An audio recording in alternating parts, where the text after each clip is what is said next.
الناس قد جمعوا لكم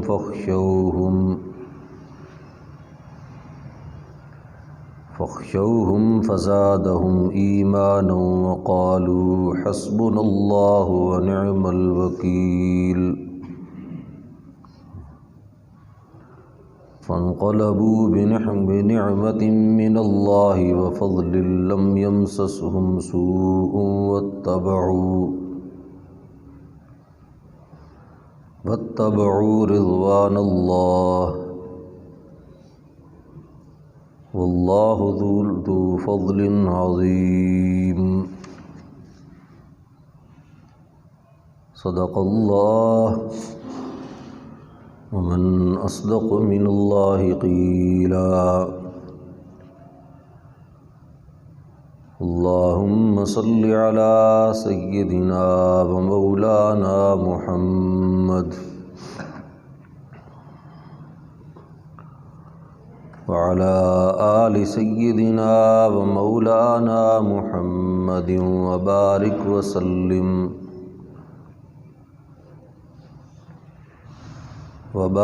وسلم ثم صل عليه۔ حضرات محترم،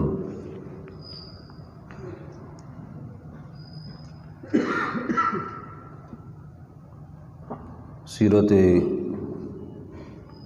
طیبہ اور رسول اللہ صلی اللہ علیہ وسلم کی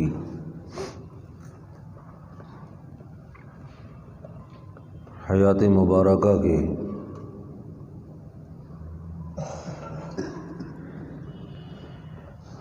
سلسلہ وار دروس قرآن و سنت کی روشنی میں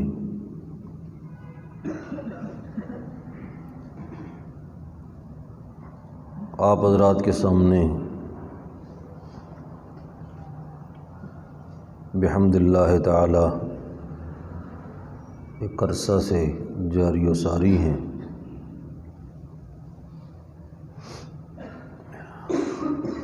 اور ہمارا سلسلہ گفتگو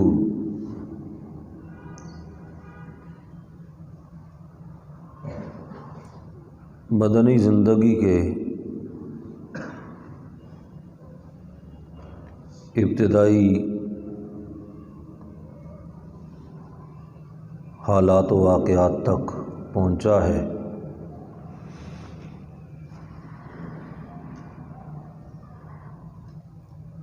سن 3 ہجری میں جو اہم ترین واقعات رسول اللہ صلی اللہ علیہ وسلم اور صحابہ کرام رضوان اللہ علیہم اجمعین کو پیش آئے،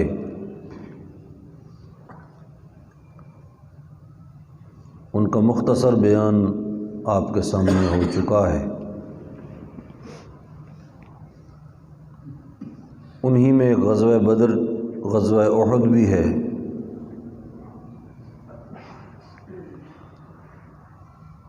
جس میں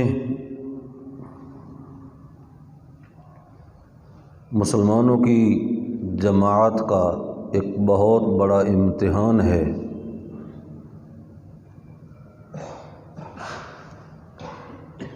اور کئی جہتوں سے، کئی حوالوں سے صحابہ کرام کی اس بنیادی اور تاسیسی جماعت کی تعلیم و تربیت بھی ہے۔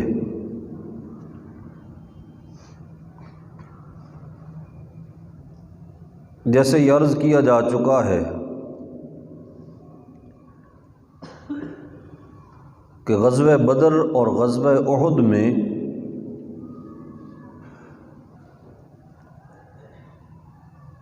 اس اعتبار سے فرق ہے کہ بدر میں قربانی کا ارادہ زیادہ اس کا دخل ہے، لیکن اللہ رب العزت نے مسلمانوں کو، صحابہ کرام کی اس ابتدائی جماعت کو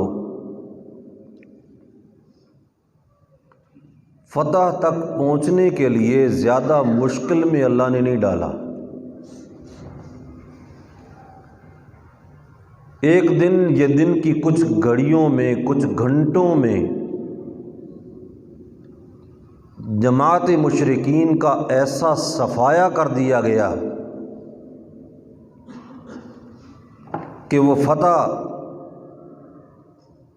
اسلام کی عظمت کا ایک امتیازی نشان بن گئی۔ پھر غزوہ احد میں ابتداً فتح بھی ہے، پھر اس کے بعد شکست کے کچھ مراحل بھی ہیں، کچھ زخم ہیں، کچھ مشقتیں ہیں، کچھ قربانیاں ہیں، اور پھر اللہ رب العزت ان کو بیان کرتے ہوئے قرآن پاک میں سورہ آل عمران میں مومنین کو ان اسباب کی طرف متوجہ کرتے ہیں کہ جو اسباب شکست کا ذریعہ بن جایا کرتے ہیں، اور پھر اس کے بعد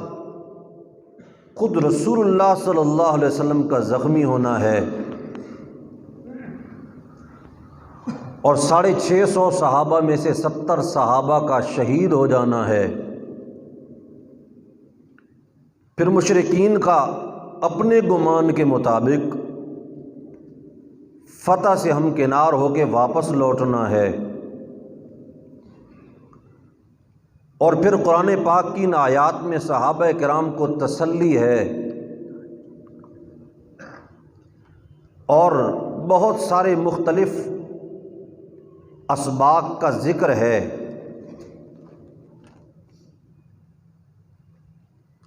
کہ اگر کوئی شخص یہ سمجھے کہ اگر نبی کسی صف میں، کسی مجلس میں، کسی معرکہ میں، کسی غزوہ میں، کسی جنگ میں بنفس نفیس شریک ہو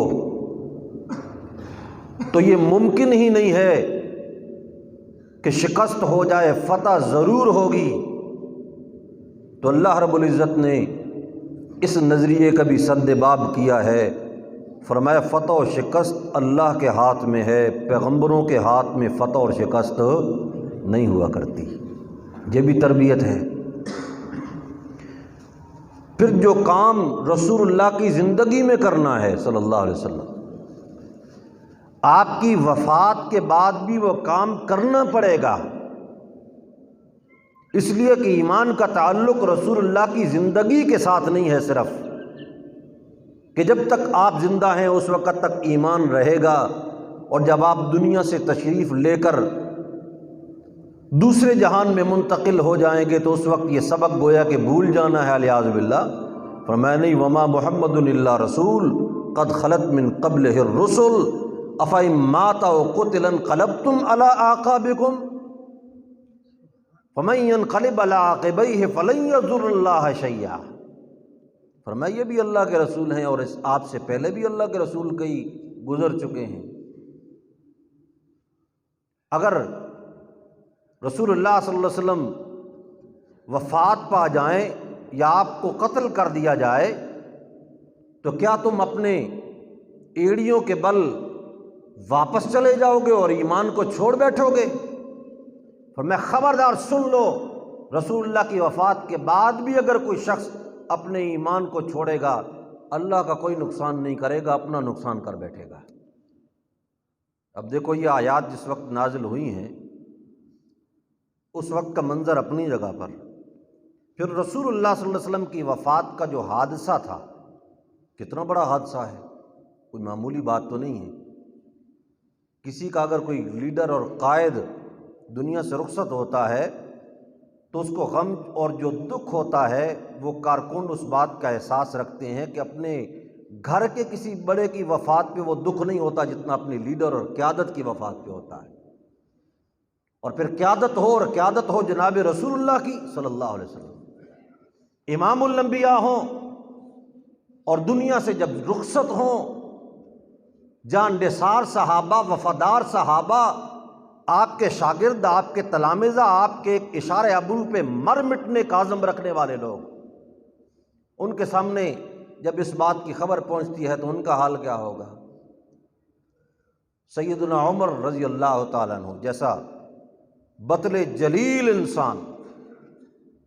مضبوط عزم و ہمت رکھنے والا، مضبوط اور پختہ ارادہ رکھنے والا، اس حد تک اپنے حواس کھو بیٹھتے ہیں وہ یہ کہتے ہیں کہ رسول اللہ صلی اللہ علیہ وسلم کو عارضی بے ہوشی ہے، آپ کو وفات نہیں ہوئی۔ اور پھر اس کے بعد یہ کہا کہ یہ وفات کی خبر منافقین کی اڑائی ہوئی ہے، رسول اللہ کی وفات نہیں ہوئی، منافقین کی اڑائی ہوئی خبر ہے۔ تلوار نکالی اور بے نیام کر کے کھڑے ہیں غصے میں،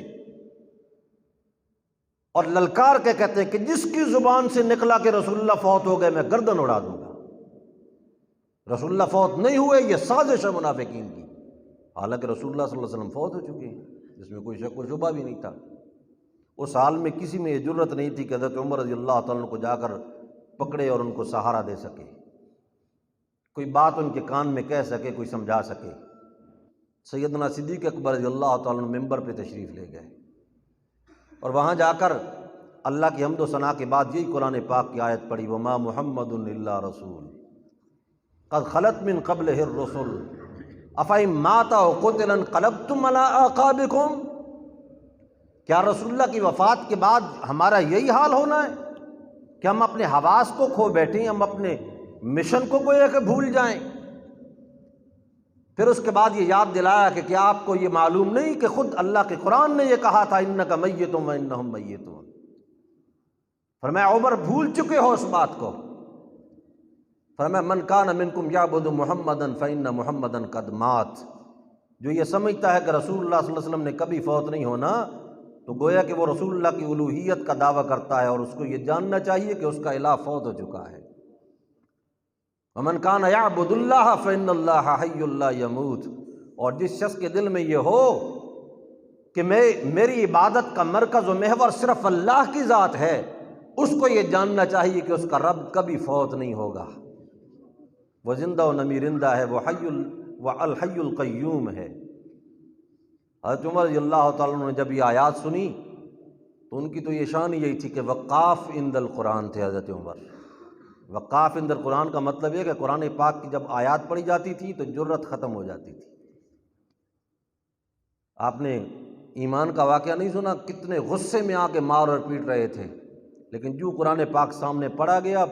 قرآن پاک کو سنتے چلے گئے اور جھاگ کی طرف بیٹھتے چلے گئے۔ اسی طریقے سے یہاں پر بھی رسول اللہ کی وفات کے وقت یہ آیات سنی،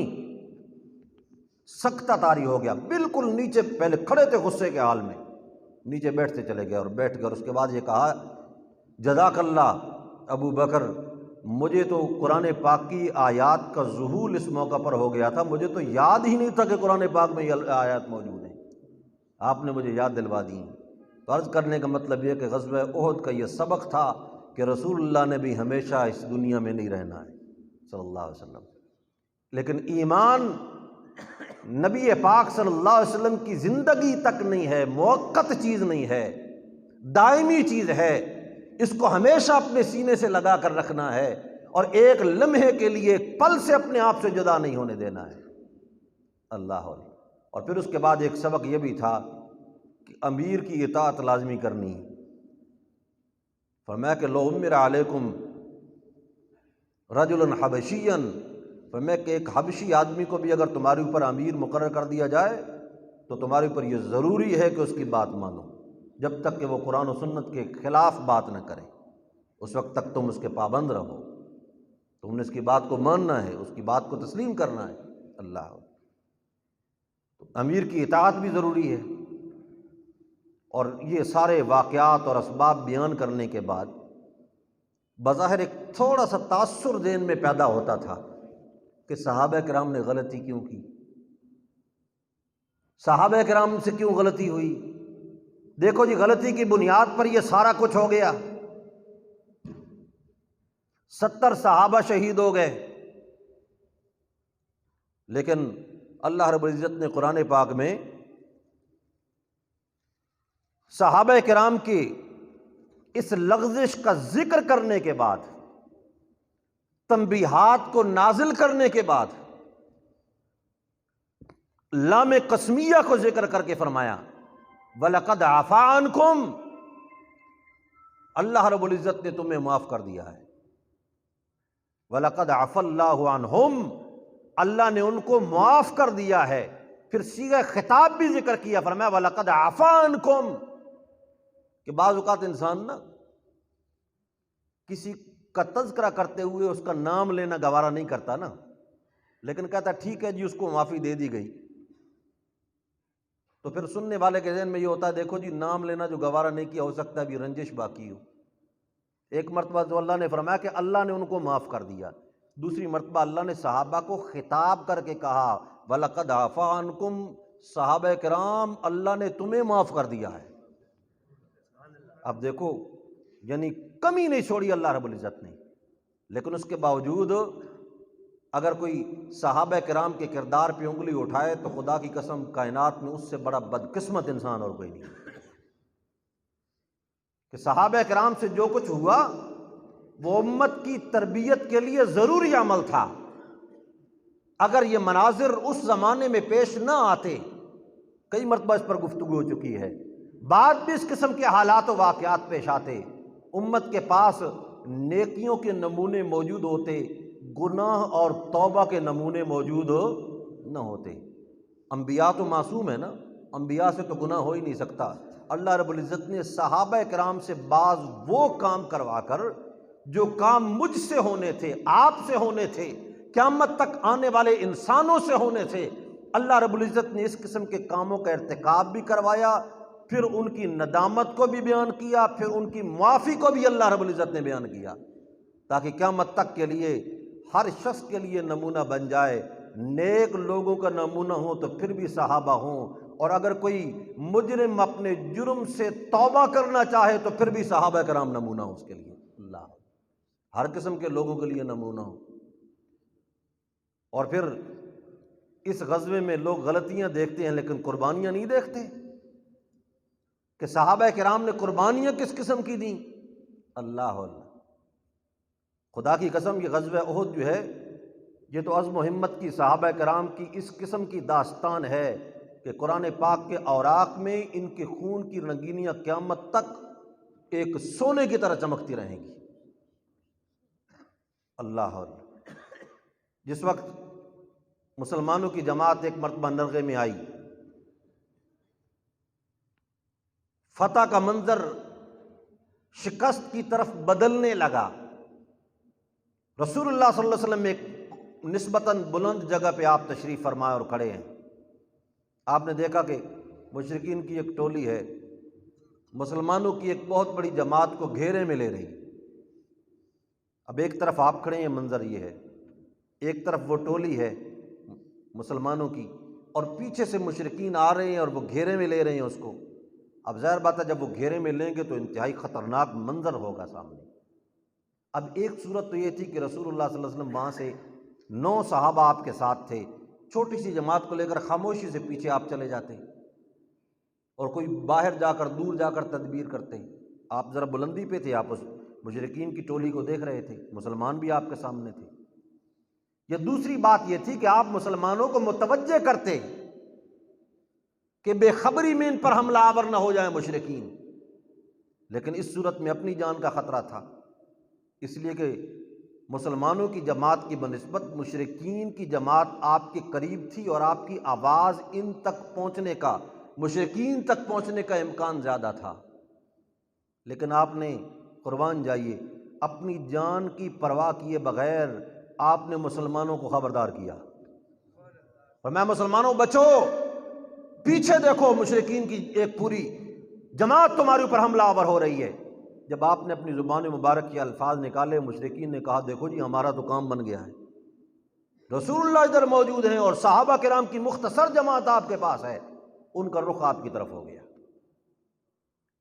اب جب وہ آپ پر حملہ آور ہوئے، ادھر پھر مسلمانوں کو بھی گھیرے میں لے لیا گیا، ادھر ان کو روک دیا گیا، اس حد تک روکا گیا کہ آپس میں تلواریں ٹکرا رہی ہیں، حتیٰ کہ حضرت حذیفہ بن الیمان کے والد حضرت یمان رضی اللہ تعالیٰ عنہ ایک صحابی کی تلوار سے بے خبری میں مارے گئے، شہید ہو گئے۔ یعنی اس قسم کی کیفیت بن گئی، ایک دوسرے کی تمیز نہیں ہو رہی، پہچان نہیں، آپس میں بالکل صفیں گڈمڈ ہو چکی ہیں آپس میں۔ اور جس وقت وہ مشرکین کی ٹولی آپ کی طرف متوجہ ہوئی، آپ نے ان مختصر صحابہ کی جماعت کو آپ نے ارشاد فرمایا کہ من یدفعهم عنا فلہ الجنہ، فرمایا ان کو ہم سے کون دور رکھے گا کہ میں محمد الرسول اللہ اس کو جنت کی خوشخبری سناؤں صلی اللہ علیہ وسلم۔ تو ان 9 صحابہ میں سے 7 انصاری تھے اور 2 قریشی صحابی تھے، مہاجر قریشی۔ اب جو 7 صحابہ انصاری تھے نا، انہوں نے کہا جی ہم سب سے پہلے آگے آئیں گے، ایک ایک کر کے آگے آتا گیا اور شہید ہوتا گیا، ایک بھی، دوسرا بھی، تیسرا بھی، چوتھا بھی۔ اور پھر اس کے بعد جب آپ نے دیکھا مسلسل یہ صحابہ شہید ہو رہے ہیں، تو آپ نے پھر آواز لگائی مسلمانوں کو، الیہ عباد اللہ انی رسول اللہ، اے اللہ کے بندو میری طرف آؤ، میں اللہ کا رسول ہوں، کچھ مسلمان یہاں بھی پہنچو۔ جب آپ نے یہ آواز لگائی اور آواز کچھ مسلمانوں تک پہنچی اور کچھ تک نہ پہنچی، لیکن سب سے پہلے پہنچے وہ کہ جن کا ہر معاملے میں پہلا نمبر ہے، سیدنا صدیق اکبر رضی اللہ تعالیٰ عنہ۔ ابو عبیدہ بن الجراح بھی آپ کے ساتھ ہیں، سب سے پہلے یہ پہنچے۔ اور اس وقت آخری انصاری صحابی شہید ہو رہے تھے، عمارۃ بن یزید بن السکن رضی اللہ تعالیٰ عنہ۔ جب تک یہ پہنچ رہے تھے اس وقت تک تو یعنی دور سے دیکھ لیا انہوں نے ان کو گرتے ہوئے کہ وہ بھی زخموں سے چور ہو کر گر چکے ہیں۔ اب اس کے بعد حضرت طلحہ ابن عبید اللہ سامنے آ گئے، قریشی صحابی۔ حضرت صدیق اکبر رضی اللہ تعالیٰ عنہ آ بھی رہے ہیں دور سے، پہچاننے کی کوشش بھی کرتے ہیں،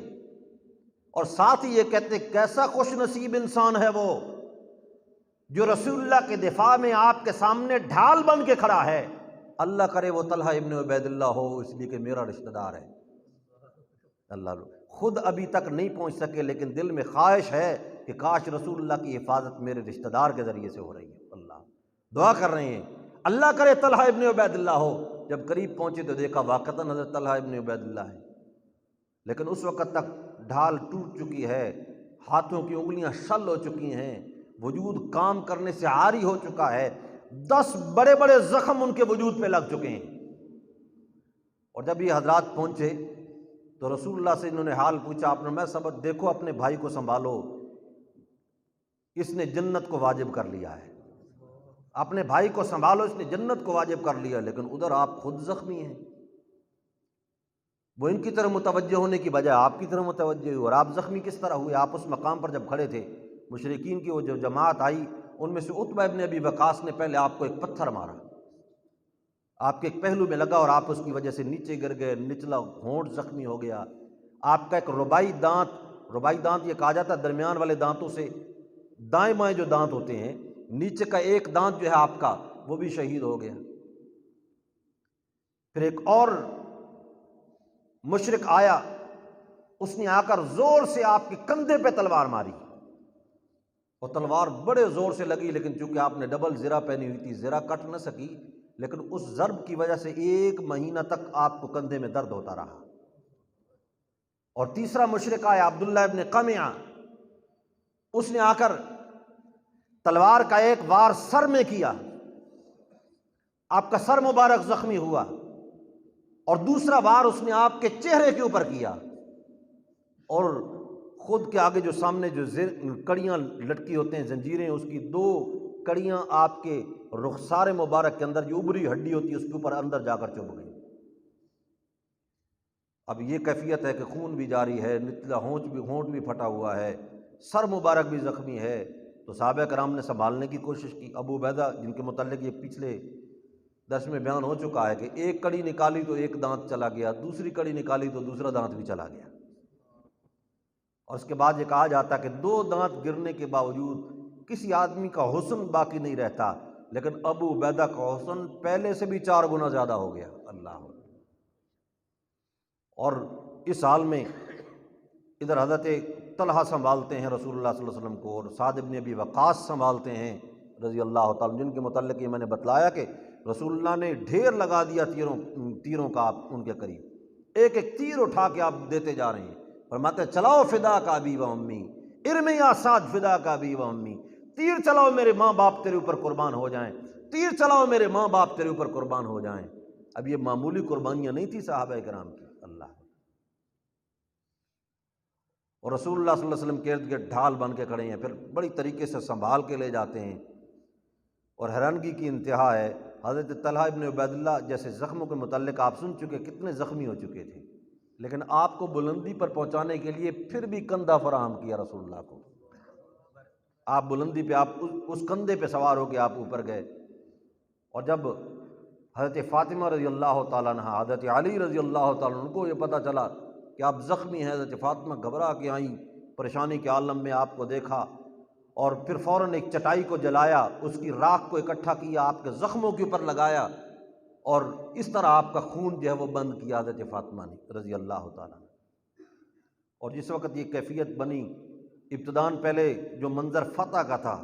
اس دوران بھی کچھ صحابہ کرام کی شہادتیں ہوئیں، اگرچہ صحابہ میں سے ایک نے ایک سے بڑھ کے قربانی دی، حضرت مصعب ابن عمیر ہیں، حضرت طلحہ ابن عبید اللہ ہیں، حضرت ابو بکر و عمر ہیں رضی اللہ، حضرت حمزہ ہیں، جس طرف جاتے ہیں مشرکین اس طرح بکھرتے ہیں، کتابوں میں لکھا ہے کہ جس طرح خزاں کے موسم میں خشک پتے گرتے ہیں، اس طرح مشرکین کٹ کٹ کے گر رہے تھے حضرت حمزہ کے سامنے، اللہ۔ اور یہ حضرت حمزہ جس وقت اپنے یعنی ارادے میں آ کر نکلتے تھے نا، جیسے آدمی جذبے میں ہوتا ہے لڑنے کے لیے، تو سر پر زرہ نہیں پہنتے تھے، پگڑی باندھ کے نکلتے تھے کہ دور سے پتہ چل جائے کہ حمزہ آ رہا ہے، اللہ تعالیٰ کا شعر آ رہا ہے۔ اور رسول اللہ صلی اللہ علیہ وسلم فرمایا کرتے تھے انظروا ھذا اسد من اسد اللہ، دیکھو یہ اللہ کے شعروں میں سے ایک شعر اللہ کے راستے میں قتال کر رہا ہے۔ لیکن ان کی شہادت اسی غزوے میں ہوئی، ان کے مقدر میں تھی شہادت۔ وحشی ابن حرب اس وقت تک مسلمان نہیں ہوئے تھے۔ جبیر ابن مطعم کے چچا طعیمۃ ابن العدی، یہ بدر میں چونکہ قتل ہوا، مارا گیا۔ جبیر ابن مطعم کے یہ غلام تھے وحشی ابن حرب، اس نے کہا آپ حبشہ سے تعلق رکھنے والے حبشی آدمی ہیں، اور حبشی بڑے جنگجو ہوتے ہیں، آپ میرے چچا کا اگر بدلہ لیں نا تو میں تجھے آزاد کر دوں گا۔ انہوں نے کہا جی کس طرح بدلہ دوں؟ انہوں نے کہا تم رسول اللہ کے چچا کو اگر قتل کر دو آزاد ہو، باقی جنگ جانے اور لوگ جانے، تیرا کام یہ ہے تو نے محمد الرسول اللہ کے چچا کو قتل کرنا ہے صلی اللہ تعالیٰ علیہ وسلم۔ وحشی بن حرب خود کہتے ہیں کہ اس وقت جہالت کا دورہ تھا، اور دل میں یہ جذبہ لے کے آیا کہ چلو آزادی مل رہی ہے۔ میں نے کہا مجھے اور کسی اوزار کی، کسی ہتھیار کی ضرورت نہیں ہے، میرے لیے نیزہ کافی ہے، اس لیے کہ حبشی لوگ عموماً جو ہیں یہ نیزوں سے لڑتے ہیں۔ نیزہ لے کے آئے اور ایک طرف چھپ کے بیٹھ گئے اور کہتے ہیں کہ میں نے دیکھا کہ حضرت حمزہ آ رہے ہیں اور جدھر سے گزرتے ہیں مشرکین کو کاٹ کاٹ کے پھینکتے ہیں، تو میں قریب آنے کے انتظار میں ہوں۔ ایک مشرک سامنے آیا، اس کو انہوں نے للکار کے بلایا، اور وہ بھی بڑے جوش کے ساتھ سامنے آ رہا ہے، لیکن یک لخت انہوں نے تلوار چلائی اور اس کی گردن اڑا کے رکھ دی۔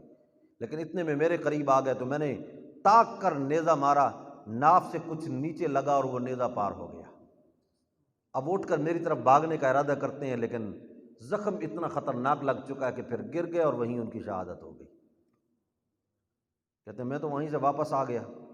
میرا کام مکمل ہو گیا، میرے جس غرض کے لیے گیا تھا، اور آزادی بھی مل گئی۔ لیکن حضرت حمزہ رضی اللہ تعالیٰ عنہ کی جو شہادت ہے بڑی مظلومانہ شہادت اس کے بعد،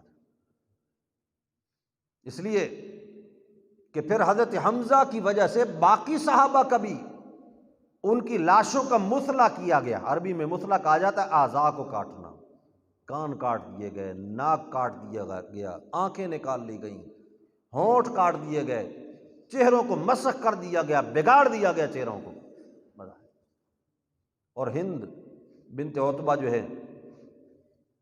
ابو سفیان کی بیوی، بعد میں اللہ نے ان کو بھی ہدایت دے دی، یہ اللہ تعالیٰ کے اپنے اختیار کی بات ہے، جس کو چاہے ہدایت دیتے، اور جس کو ہدایت مل گئی اس زمانے میں وہ ہماری آنکھوں کا نور اور ہمارے سر کا تاج ہے۔ اللہ، لیکن بہرحال اس وقت تک ہدایت نہیں ملی تھی، تو اس نے چونکہ قسم کھائی ہوئی تھی کہ میں حضرت حمزہ کا کلیجہ چپاؤں گی، اس نے پیٹ چاک کیا، لیکن اللہ نے توفیق نہ دی، حضرت حمزہ کے کلیجے کو اللہ رب العزت نے سخت کر دیا اور یہ چبا نہ سکی۔ اور جس وقت آپ نے زخمیوں کو اور پھر اس کے بعد شہداء کا معائنہ فرمایا، تو رسول اللہ صلی اللہ علیہ وسلم جب اس مقام پر تشریف لائے اور آپ کے چچا کی لاش آپ کے سامنے تھی، صحابہ کرام کہتے ہیں بکا رسول اللہ صلی اللہ علیہ وسلم حتی ابکانا، آپ رونے لگے زارو قطار، یہاں تک کہ ہمیں بھی آپ نے رلا دیا، سارے صحابہ وہاں پر رو رہے ہیں۔ اور آپ فرماتے ہیں کہ اگر اللہ نے مجھے موقع دیا تو میں تیرا بدلہ ضرور لوں گا۔ ادھر رسول اللہ صلی اللہ علیہ وسلم بدلے کا ارادہ کر رہے ہیں، اللہ معافی کا ارادہ کر رہے ہیں۔ بے نیاز ذات ہے نا، اس کے سامنے کسی کا اختیار اور بس نہیں چلتا۔ تمام کائنات میں قدرتیں، اختیارات، تسلط، مرضیاں، تصرف کس کا ہے؟ ایک اللہ کا ہے۔ اگر اللہ نہ چاہے تو پیغمبر کی مرضی بھی نہیں چلتی، اس اللہ کی مرضی چلتی ہے۔ آپ ارادہ کرتے ہیں بدلہ لینے کا، اللہ رب العزت ارادہ کرتے ہیں وحشی ابن حرب کو صحابی بنانے کا۔ اللہ، اور جس وقت مکہ فتح ہو گیا نا، تو اب وحشی ابن حرب ایک جگہ پہ چھپے ہوئے ہیں،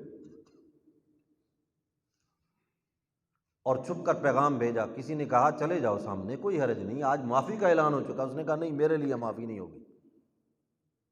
مجھے کون معاف کرے گا؟ میں نے اتنا بڑا ظلم کیا ہے، رسول اللہ کے چچا کو میں نے قتل شہید کر دیا ہے، مجھے کیسے معافی ملے گی؟ میں معافی کے قابل ہوں، آج مجھے معاف کیا جائے گا؟ انہوں نے کہا پیغام تو بھیج کے دیکھو۔ وحشی ابن حرب نے پیغام بھیجا کہ میں مسلمان ہونا چاہتا ہوں، اگر آپ کی اجازت ہو تو میں آ جاؤں۔ رسول اللہ صلی اللہ علیہ وسلم نے ایک آیت لکھوا کے بھیج دی، الذین لا یدعون مع اللہ الہا آخر ولا یقتلون النفس التی حرم اللہ الا بالحق ولا یزنون۔ فرمایا معافی ہے اللہ کی طرف سے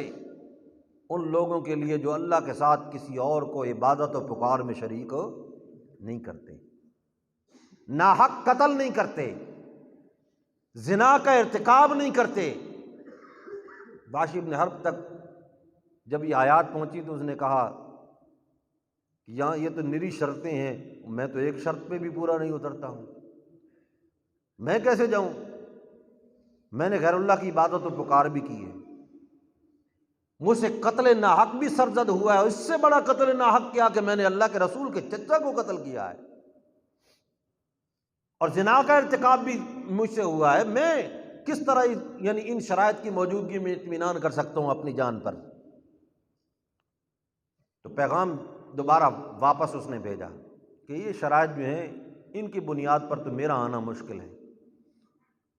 رسول اللہ صلی اللہ علیہ وسلم نے پھر لکھوا کے بھیجا سورہ فرقان کی آیات کو، الا من تاب وآمن وعمل عملا صالحا فاولئک یبدل اللہ سیئاتہم حسنات۔ فرمایا باقیوں کے لیے گرفت ہے، عذاب ہے، اللہ کی پکڑ ہے، دگنا عذاب ہے، الا من تاب وآمن وعمل عملا صالحا،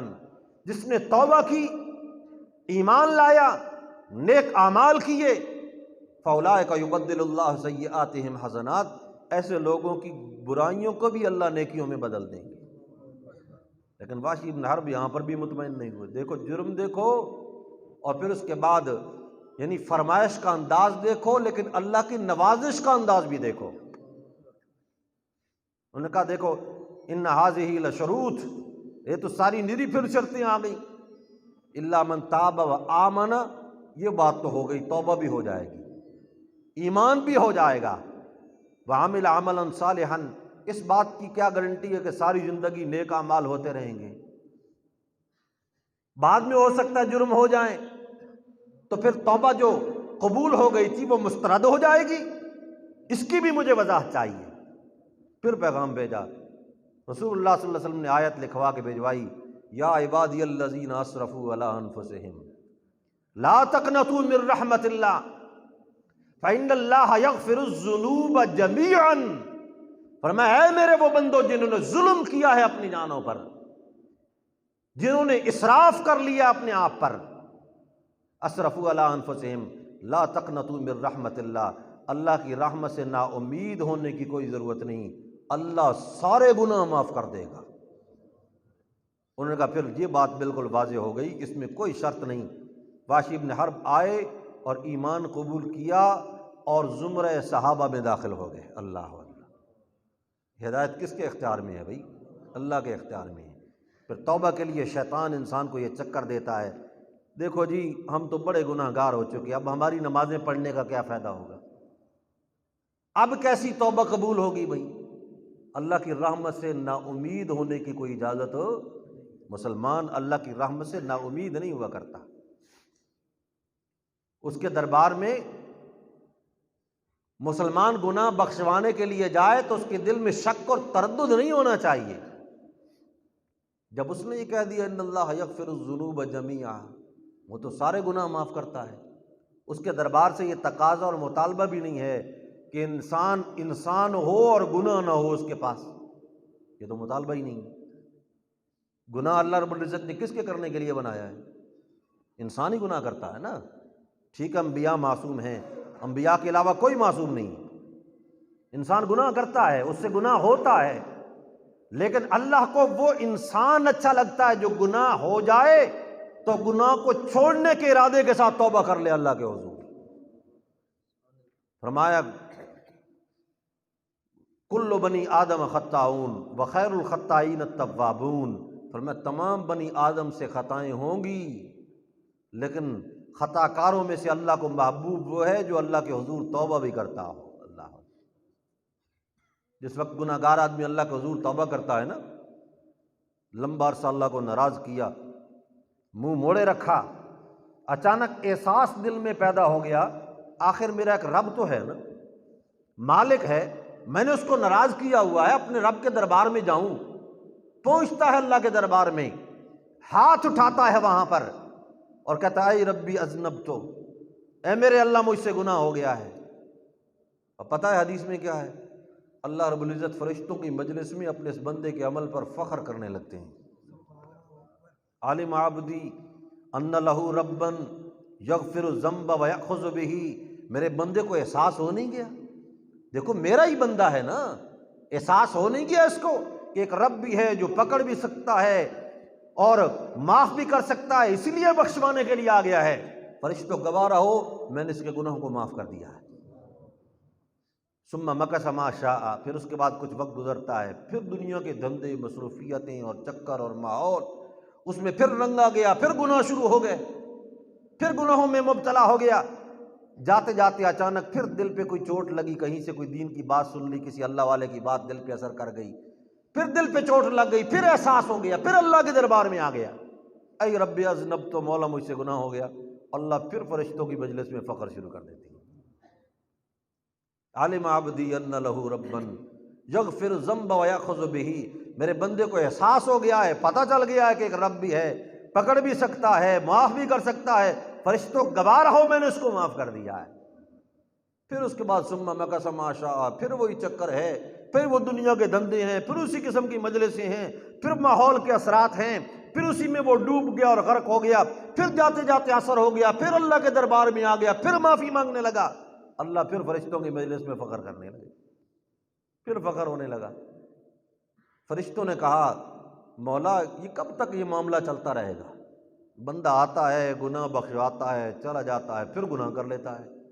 پھر آپ کے دربار میں آ جاتا ہے، پھر اس کے بعد معافی مانگتا ہے، پھر اس کے بعد آپ معاف کر دیتے ہیں، کب تک یہ سلسلہ چلتا رہے گا؟ اللہ رب العزت فرماتے ہیں مجھے اپنے عزت و جلال کی قسم ہے، جب تک یہ بندہ اپنے گناہوں کے بعد توبہ سے باز نہیں آئے گا میں اس کو معاف کرنے سے باز نہیں آؤں گا۔ ان اللہ یقبل توبۃ العبد ما لم یغرغر،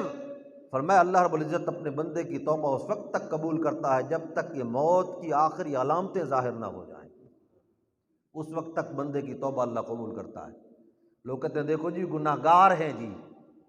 اللہ کو کیسے پکاریں جی، اللہ کے دربار میں کیسے جائیں جی، شرم آتی ہے، براہ راست کیسے جائیں، درمیان میں کوئی واسطہ تلاش کرنا ہے، شیطان ہے نا مایوس کرتا ہے۔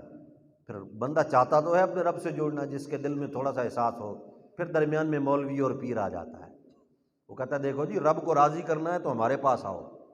ہماری جیبیں بھرو گے ہم تمہاری فریادیں اوپر پہنچائیں گے۔ اللہ، حالانکہ اللہ کا قرآن اس کو نہیں سنایا جاتا۔ قرآن کیا کہتا اس کو کہ فرمایا ان اللہ یغفر الذنوب جميعا، اللہ سارے گناہوں کو معاف کرتا ہے۔ اجیب دعوت الداعی اذا دعان، مجھے پکارنے والا جب پکارے میں اس پکارنے ہر پکارنے والے کی پکار کو سنتا ہوں، چاہے مسلمان ہو، کافر بھی ہو، دشمن بھی ہو، بدکار ہو، نہ ماننے والا ہو، نافرمانیاں کرنے والا ہو، اجیب دعوت الداعی اذا دعان، اور اس کے لیے کوئی ٹائم فریم بھی نہیں بنایا ہوا، چلتے چلتے جب احساس ہو جائے رب کو پکارے گا، رب اس کی پکار کو سنے گا بھی صحیح۔ اللہ، قال ربکم ادعونی استجب لکم، تمہارے رب کا یہ اعلان ہے، ادعونی پکار کے تو دیکھو، استجب لکم میں تمہاری دعاؤں اور پکاروں کو قبول کرنے کے لیے تیار بیٹھا ہوں۔ حدیث قدسی ہے نا، حدیث قدسی آپ سمجھتے ہیں؟ باقی حدیثوں میں طرز کیا ہوتا ہے؟ عن ابی ہریرہ رضی اللہ تعالی عنہ قال رسول اللہ صلی اللہ علیہ وسلم، عن عمر بن الخطاب رضی اللہ تعالی عنہ قال رسول اللہ صلی اللہ علیہ وسلم، عن عائشہ رضی اللہ تعالی عنہ قال رسول اللہ صلی اللہ علیہ وسلم۔ یہ حدیث ہوتی ہے عام طور پر، لیکن حدیث قدسی وہ ہوتی ہے کہ جس کے اندر عن رسول اللہ صلی اللہ علیہ وسلم قال اللہ تعالی، یہ حدیث قدسی ہے کہ جس میں باقیوں میں راوی صحابی ہوتا ہے، قول رسول اللہ کا ہوتا ہے، اور حدیث قدسی وہ ہے جس میں راوی رسول اللہ ہوتے ہیں اور فرمان اللہ کا ہوتا ہے، وہ حدیث قدسی ہے۔ حدیث قدسی میں اللہ رب العزت اپنے پیغمبر کو خبر دیتے ہیں صلی اللہ علیہ وسلم، فرمایا کہ جس وقت ایک گنہگار آدمی جس کی عمر 100 سال ہو چکی ہو، 100 سال کا بوڑھا آدمی جس کی ساری زندگی گناہوں سے لتھڑ چکی ہو، خوبیوں میں سے کوئی ایک خوبی اس کو یاد نہ ہو، زندگی میں بھول کے کبھی اس نے کوئی ایک نیکی بھی نہ کی ہو، اور جوانی میں خوب مال اڑایا ہو، مزے کیے ہوں، اس نے پیسے کی ریل پھیل ہو، بچپن میں بھی جب پیدا ہوا تو سونے کا چمچ منہ میں لے کر پیدا ہوا، اور نخروں میں بچپن گزر گیا، جوانی اللے تللے میں گزر گئی، اور ادھیڑ عمری کا زمانہ پیسہ سنبھالنے میں گزر گیا، آج بڑھاپا آیا، اولاد سب کچھ لے کر رخصت ہو گئی، اور یہ تنے تنہا کمرے میں الگ پڑا ہے، نہ جیب میں کچھ ہے، نہ وجود میں کچھ طاقت باقی ہے کہ کچھ اور کر سکے، ہاتھوں پہ لرزہ طاری ہے، زبان کانپنے لگتی ہے، حافظہ جواب دے چکا ہے، معدہ ہضم کرنے سے انکاری ہے، ٹانگیں بوجھ اٹھانے سے آ رہی ہیں، نگاہیں کام نہیں کرتی ہیں۔ اچانک پڑے پڑے خیال آیا کہ کیسی زندگی گزری، بچپن کی طرف غور کرتا ہے، لڑکپن کی طرف غور کرتا ہے، جوانی کو دیکھتا ہے، ان مزے اور مال کی فراوانیوں کی طرف نظر دوڑاتا ہے، پھر اولاد کو پالنے پوسنے کا تصور کرتا ہے، اولاد کا مال لے کر غائب ہو جانا اس کا تصور کرتا ہے، آج اپنی تنہائیوں کی طرف غور کرتا کہ کیسے تنہا ہو گیا ہوں، کوئی بھی دنیا میں غم گسار نہیں، کوئی بھی حال پوچھنے کے لیے نہیں آتا۔ اچانک اس شخص کو جو اپنی تنہائی کا احساس کرتے ہوئے یہ سوچتا ہے اتنا بھی تنہا نہیں ہوں، ایک ذات تو ہے جس کو آج تک میں نے پکارا نہیں ہے، بھول کے بھی پکارا نہیں ہے، اسی کو پکار کے دیکھ لیتا ہوں، لیکن پھر خیال آتا ہے کہ اس کو پکاروں گا تو کس منہ سے، لیکن یہ خیال اچھا نہیں ہے، اللہ کے دربار میں یہ خیال اچھا، اگرچہ غالب مرحوم نے بھی کہہ دیا نا، کعبے کس منہ سے جاؤ گے غالب، شرم تم کو مگر نہیں آتی، لیکن یہ شعر کوئی قابل تعریف شعر نہیں ہے، اس کے دربار میں اگر جانا ہے تو معافی کی امید لے کر جانا ہے، جو جتنی امید رکھتا ہے اتنا اللہ رب العزت اس پر اپنی رحمت کی بارش برساتا ہے۔ اللہ، دل میں خیال آیا کہ کس منہ سے جاؤں گا، آخر اس کے دربار میں جا کر کوئی نیکی تو پیش کر سکوں نا، کہ کچھ کر کے آیا ہوں مولا اس کی بدولت معاف کر دے، لیکن ہے بھی کچھ نہیں، لیکن پھر بھی یہ سوچتا ہے کہ اور دربار ہی کوئی نہیں ہے، تو اللہ ہی نا، اس کے علاوہ تو اور کچھ نہیں، وضو کرنے کی ہمت نہیں تھی، تیمم کر کے مصلی پہ آ گیا، ہاتھ اٹھا کے کہتا مولا میں جانتا ہوں میرے پاس کچھ بھی نہیں ہے جو تیرے دربار میں پیش کر سکوں، لیکن تیرا دروازہ اس لیے کھٹکھٹا رہا ہوں کہ تیرے علاوہ اور کوئی در اس وقت نظر ہی نہیں آ رہا، کس کے پاس جاؤں؟ فرمایا پتہ ہے ہم اس کا پھر اس بوڑھے آدمی کی فریاد سن کر کیا کرتے ہیں؟ حدیث میں آتا ہے، فرمایا ہم اس کے سفید بالوں سے ایسے حیا کرتے ہیں کہ اس کی زندگی کی ساری برائیوں کو نیکیوں میں بدل کے رکھ دیتے ہیں۔ اللہ، یہ تو اس کا دربار ہے نا، قال ربکم ادعونی استجب لکم۔ وحشی بن حرب، ان کو اللہ نے صحابی بنا دیا، حالانکہ رسول اللہ صلی اللہ علیہ وسلم کی اپنی خواہش جو ہوتی تھی کہ وحشی بن حرب سامنے نہ آئے، اس وجہ سے نہیں کہ مسلمان ہے اور اس کے باوجود نفرت ہے دل میں، نہیں، آپ فرمایا کرتے تھے وحشی تو جب سامنے آتا ہے تو مجھے اپنے چچا کی یاد آ جاتی ہے، میرا زخم تازہ ہونے لگتا ہے، لہٰذا بیٹھا کرو لیکن تھوڑا سا پیچھے ہو کر بیٹھا کرو۔ وحشی بن حرب نے جب یہ منظر دیکھا تو اب دل پہ چھریاں چلنے لگیں، انہوں نے قسم کو اٹھائی، انہوں نے کہا کہ جس طرح رسول اللہ کے چچا کو میں نے شہید کیا ہے، اسی طرح کفر کے کسی بڑے سردار کو اپنی زندگی میں قتل کروں گا۔ چنانچہ انہوں نے اپنی قسم پوری کی اور اللہ نے ان کو موقع دیا قسم پورا کرنے کا، اور انہوں نے اسود عنسی یمن میں جس نے نبوت کا دعویٰ کیا تھا اس کے گھر میں کمانڈو ایکشن کر کے اس کے گھر میں داخل ہو کر اس کی خوابگاہ میں جا کر اس کو قتل کر دیا، اسود عنسی کو۔ اس کے بعد یہ کہا کرتے تھے کہ آج میرے دل سے بہت بڑا بوجھ اتر گیا ہے، اگرچہ حضرت حمزہ کا مقابلہ تو نہیں ہو سکتا لیکن پھر بھی کم از کم کفر کے ایک سردار کو میں نے اپنے ہاتھوں سے قتل کر لیا ہے۔ اللہ، تو حضرت حمزہ کی شہادت ہوئی، رسول اللہ صلی اللہ علیہ وسلم زخمی ہوئے اور مسلمان زخموں سے چور ہو گئے۔ روایت میں آتا ہے قد فشل قتل فی المسلمین، مسلمانوں میں قتل ایک وبا کی طرح پھیل گیا، اتنے یعنی تیزی سے مسلمان شہید ہوتے چلے گئے، زخمی ہوتے چلے گئے، گرتے چلے گئے۔ اب کفار نے یہ سمجھا کہ بس میدان ختم، مسلمان دائیں بائیں پہاڑیوں کی طرف منتقل ہوئے۔ اب انہوں نے کہا ٹھیک ہے جی بس اتنی فتح کافی ہے، وہ واپس چلنے کا ارادہ کرنے لگے، لیکن ایک سامنے کی پہاڑی پر ادھر رسول اللہ صلی اللہ علیہ وسلم اپنے صحابہ کے ساتھ بیٹھے ہوئے ہیں، ادھر سامنے ابو سفیان اپنے لشکر کو لے کر پہاڑی کے اوپر چڑھا ہوا ہے۔ ان کے اپنے گمان میں یہ بات تھی کہ رسول اللہ کو ہم نے شہید کر لیا، قتل کر لیا۔ تو اس نے یہ اپنی بات کی تصدیق کرنا چاہی، آواز لگا کے کہا اس نے آئین محمد، محمد الرسول اللہ کے در ہے، آئین محمد۔ اب حضرت عمر جواب دینے کے لیے اٹھنے کا ارادہ کرنے لگے، آپ نے میں صبر کرو، جواب نہیں دینا۔ اس کے بعد اس نے کہا آئین ابو بکر، آپ نے میں جواب نہیں دینا۔ پھر اس نے کہا آئین عمر، آپ نے میں جواب نہیں دینا۔ اس کے بعد اس نے کہا یوم کا یوم بدر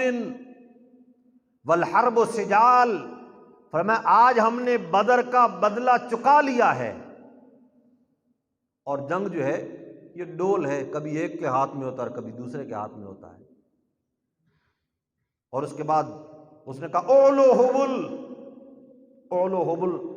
حبل تو بلند ہو، یہ معنی ہے اس کا، یعنی جس طرح ہم کہتے ہیں فلاں زندہ باد، فلاں کی جے ہو، اولو حبل۔ اب یہ حبل جو تھا ان کا بڑا بت تھا جو حابیل کے نام پر بنایا گیا تھا، حضرت آدم علیہ السلام کے بیٹے کے نام پر، جو کہ شہید ہوا تھا۔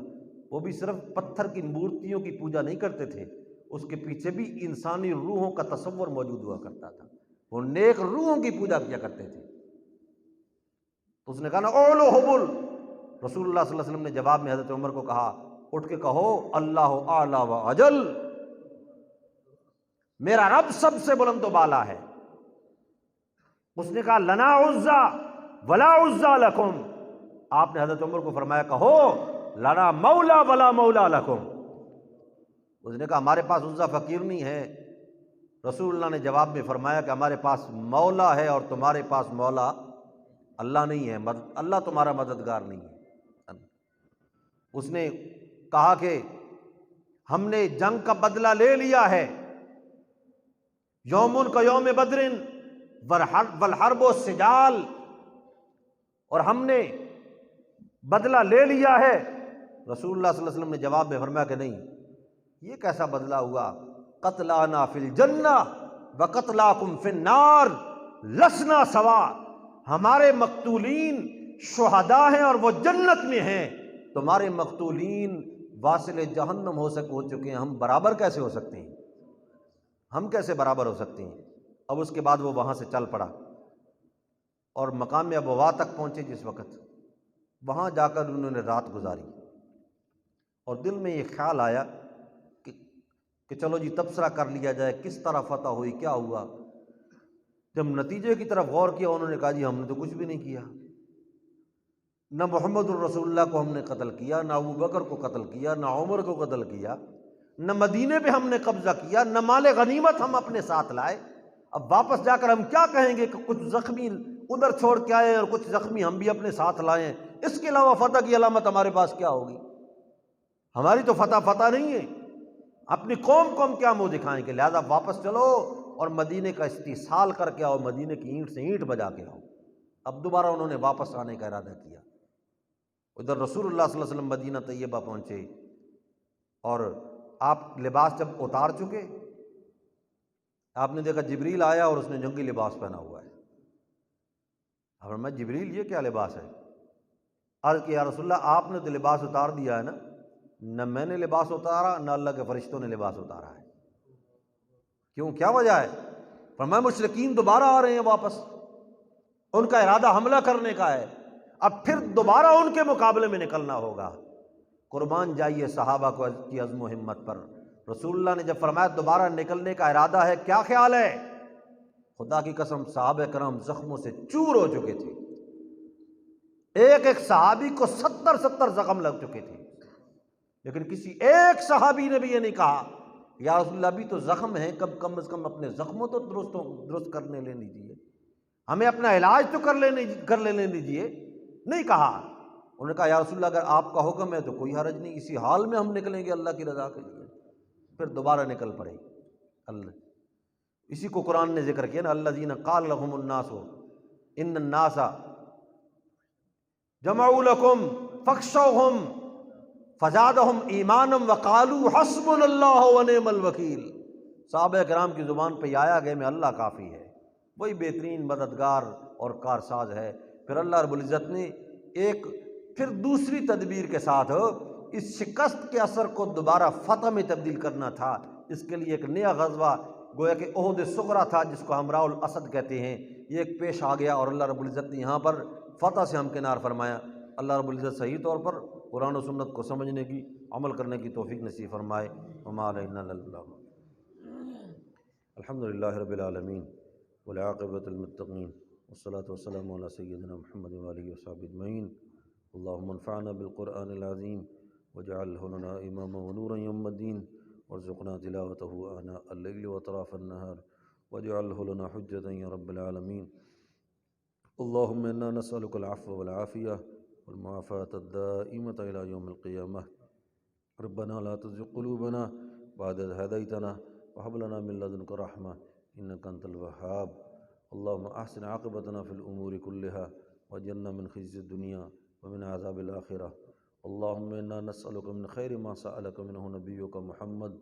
صلى الله عليه وسلم ونعوذ بك من شر ما استعاذك منه نبيك محمد صلى الله عليه وسلم وأنت المستعان وعليك البلاغ ولا حول ولا قوة إلا بالله۔ اللهم اشف مرضانا ومرضى من أوصانا واستوصانا ومرضى المسلمين برحمتك يا أرحم الراحمين۔ اللهم ارزقنا رزقا حلالا طيبا واسعا، اللهم ارزقنا رزقا حلالا واسعا طیبا۔ یا الہ العالمین تمام حاضرین مجلس کے صغیرہ کبیرہ گناہوں کو معاف فرما، یا رب العالمین سچی توبہ کی توفیق نصیب فرما، ایسی توبہ کی توفیق دے جو آپ کے قرب کا ذریعہ بنے، آپ کی محبت کا ذریعہ بنے، اپنے نبی صلی اللہ علیہ وسلم سے سچی محبت نصیب فرما، یا رب العالمین علم نافع نصیب فرما، رزق نفاس نصیب فرما، یا رب العالمین حلال اور جائز کاموں پر توجہ کرنے کی توفیق نصیب فرما، یا رب العالمین حرام سے محفوظ فرما، عصیان سے محفوظ فرما، اپنی نافرمانیوں سے محفوظ فرما، یا رب العالمین رزق کی تنگیوں کو دور فرما، یا رب العالمین جو لوگ ضرورت مند ہیں اور ما تحت الاسباب آپ نے ان کو دنیا میں ان اسباب کا محتاج بنایا ہے، یا رب العالمین ان کے لیے غیب سے اسباب پیدا فرما، ان کی پریشانیوں کو دور فرما۔ جن لوگوں نے جن جن معاملات میں دعا کے لیے کہا ہے رب العالمین سب کے حق میں ہم سب کی دعاؤں کو قبول فرما۔ ربنا تقبل منا انک انت السمیع العلیم وتب علینا انک انت التواب الرحیم، وصلی اللہ تعالی علی خیر خلقہ محمد وآلہ وصحبہ اجمعین، آمین برحمتک یا ارحم الراحمین۔